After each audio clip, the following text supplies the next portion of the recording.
ایک بندہ، ایک بدبودار بندہ کہنے لگا بھائی تم داتا، تم عثمان حجویری کو داتا مانتے ہو نا، وہ داتا فلسطین کیوں نہیں چلے جاتے فلسطینی کو بچانے کے لیے؟ وہ داتا غزہ کیوں نہیں چلے جاتے غزہ کے مسلمانوں کو بچانے کے لیے؟ کتنا اور بھونڈا سا اعتراض ہے، کتنا عجیب بھونڈا سا اعتراض ہے کہ اعتراض کرنے والا اعتراض بھی کتنا عجیب و غریب، اپنی طرح عجیب و غریب اعتراض کر رہا ہے کہ داتا کیوں نہیں چلے جاتے وہاں پر لڑنے کے لیے ان سے؟ داتا کیوں نہیں بچا لیتے فلسطینیوں کو؟ داتا کیوں نہیں بچا لیتے غزہ کے مسلمانوں کو؟ اللہ کی حکمت اور مشیت اگر کوئی بندہ سمجھ لے نا تو اس کی زبان پر یہ اعتراض نہیں آئے گا کبھی۔ اللہ کی مشیت حکمت کیا ہے میں آپ کو بتاتا ہوں۔ اللہ کی حکمت کیا ہے؟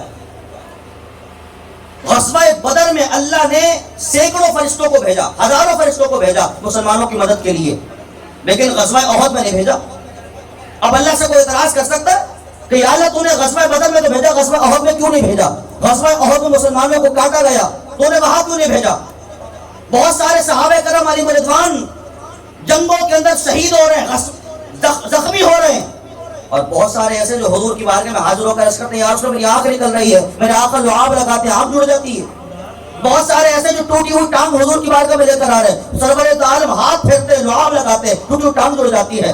پھر وہ صحابہ کرام کے جو جنگ میں شہید ہو رہے ہیں، زخم کھا رہے ہیں، ان پر حضور لعاب کیوں نہیں لگا رہے؟ اللہ کی حکمت ہے، اللہ کی مشیت ہے۔ اللہ غزوہ بدر میں فرشتوں کو بھیج رہا ہے، غزوہ احد میں نہیں بھیج رہا۔ کیا ہے؟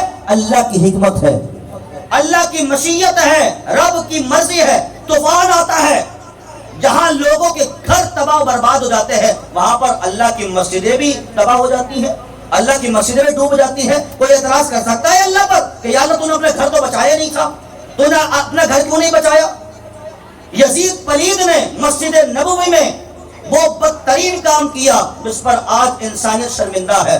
3 دن تک مسجد نبوی میں اذان نہیں ہوئی، اور 3 دن تک یزید پلید نے مسجد نبوی کو اپنے گندے گھوڑوں کی ٹاپوں سے ملا۔